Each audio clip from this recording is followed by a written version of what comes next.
सलाम, नमस्ते, सत श्री अकाल। सोहणियो, की हाल है? ठीक हो?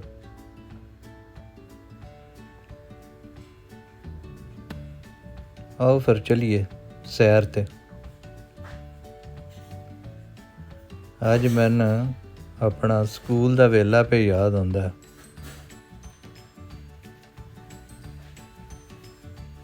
स्कूले पुराने दोस्त यार, हाँ जी, वो बस्ते चुक के ते नाल अपने बहन वास्ते टाट भी लैके जाना। ते ज्यों ज्यों सूरज चढ़ना ते जेड़े रुख थल्ले बवी दा जिदे छां जानी ते वो सीट भी वो नाल नाल जड़ी है ना जी, वो चेक के ते वो छावें करदे जाना। ते जे सर्दियां होनियां ते धुप्पे वो जा बवी दा।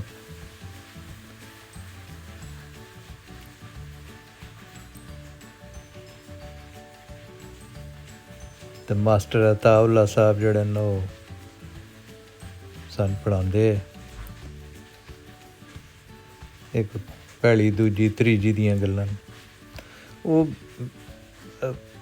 अताउल्ला साहब ही होंदे पूरी प्राइमरी दे विच पहली तो लैके पंजवीं तक पूरा जड़ा ना जी वो सारे दा इंचार्ज जड़े न वो अताउल्ला साहब ही होंदे। अल्लाह ताला उन्होंने गरीके रहमत करे। ते सर्दियां दे विच फिर रोज़ ड्यूटी होंदी है कि वो दो जड़े ना बच्चे उन्होंने आख्या जाता भी वो एक जड़ा वो उस लैके आनी है लस्सी, ते एक जड़ा मतलब दो जड़े ना वो दो जोड़ियां भेजियां जांदियां ने, एक लस्सी लै आवे, वो बर्तन रखे होंदे, ते एक जड़ा ना जी वो जाके ते कदाइयों कोई नेड़े जिथे कदाई भी लगा होवे वेलना उतो रौ लै आवे। ते वो एक बर्तन रौ आस्ते रखा होंदा, एक लस्सी आस्ते। ये दोवें शवां आ जानियां ते फिर एक मलमल दा कपड़ा उत्थे रखा होंदा, वो फिर वो जिहड़ी रौ है ना जी उन पुण के ते फिर वो लस्सी च शामिल किया जाता, तां जे उहदे विच जिहड़ी भी कोई कख कंडे न वो मैल शैल निकल जावे।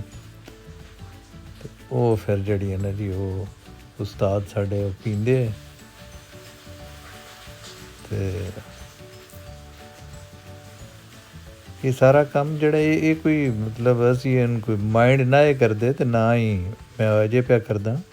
ये सारे बतौर खिदमत किया जाता और बड़े अदब दे नाल कुट भी खाई दी, लेकिन वो पेन भी लैंदे पढ़ाने वास्ते। वो सन सारिਆਂ ਨੂੰ अपने बच्चों की तरह ट्रीट करते। तो उदों वो जमाने दे विच अपने बच्चों की भी चंगी भली जिहड़ी ना जी वो सारे वालदैन ही कुट लांदे बड़ा बड़ा मारदे होंदे। सो इस वास्ते कोई फर्क नहीं। हुण ते ना उस्ताद हत्थ ला सकदा ते ना माँ प्यो। हाँ अलबत्ता बच्चे हत्थ ला लैंदे न उस्तादां ने भी ते माँ प्यो ने भी। चाल बिल्कुल पुट्ठी हो गई। ते वो स्कूल दे विच जिहड़ा ना जी वो सुबह सुबह असैंबली होंदी, ओहदे विच तलावत होंदी, ओहदे बाद लप आती है दुआ बन के तमन्ना मेरी, वो एक छोर अगे जाके वो पढ़दा, बाकी सारे ओहदे पिछे पिछे वो दुआ पढ़दे। फिर ਕੌਮੀ ਤਰਾਨਾ ਪੜ੍ਹਿਆ ਜਾਂਦਾ, ਇਹ ਰੋਜ਼ ਦੀ ਰੂਟੀਨ ਹੈ।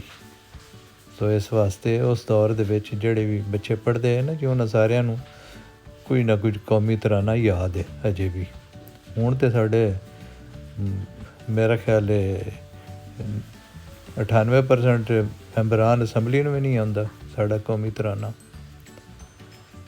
ਅਤੇ ਉਦੋਂ ਇਹਨਾਂ ਚੀਜ਼ਾਂ ਉੱਤੇ ਤਵੱਜੋ ਦਿੱਤੀ ਜਾਂਦੀ ਹੈ। ਫਿਰ ਉੱਥੇ ਥੋੜ੍ਹੀ ਜਿਹੀ ਪੀਟੀ ਸ਼ੀਟੀ ਹੁੰਦੀ ਹੈ, ਪੀਟੀ ਮਾਸਟਰ ਇੱਕ ਹੁੰਦਾ ਫਿਜ਼ੀਕਲ, ਜਿਹੜਾ ਉਹ ਬੱਚਿਆਂ ਦੀ ਫਿਟਨੈਸ ਵਾਸਤੇ ਉੱਥੇ ਉਹ ਕੋਈ ਥੋੜ੍ਹੀ ਜਿਹੀ ਐਕਸਰਸਾਈਜ਼ ਉਠਕ ਬੈਠਕ ਕਰਵਾਈ ਜਾਂਦੀ ਹੈ। ਹਾਂ, ਉਹਦੇ ਬਾਅਦ ਫਿਰ ਪੂਰੇ ਸਕੂਲ ਦੀ ਸਫਾਈ ਪੂਰਾ ਸਕੂਲ ਹੀ ਕਰਦਾ ਰੋਜ਼ ਹੀ। ਲੋ ਅੱਜ ਜਨਾਬ ਕਿੱਸਾ ਅੱਜ ਦਾ ਇੱਥੇ ਮੁਕਾਉਂਦੇ ਹਾਂ। ਬਾਕੀ ਸਕੂਲ ਦੀ ਸਟੋਰੀ ਤੁਹਾਨੂੰ ਮੈਂ ਅਗਲੇ ਵਲਾਗ 'ਚ ਸੁਣਾਉਣਾ। ਹੋਰ ਵੀ ਕਈ ਕੁਝ ਹੁੰਦਾ ਉੱਥੇ। ਰੱਬ ਰਾਖਾ ਜੀ, ਸਲਾਮਤ ਰਵੋ, ਖੁਸ਼ ਰਵੋ, ਸ਼ਾਦਾਬਾਦ ਰਵੋ ਅਤੇ ਆਪਣੇ ਦੁਆਲੇ ਸਾਰਿਆਂ ਦਾ ਖਿਆਲ ਰੱਖੋ।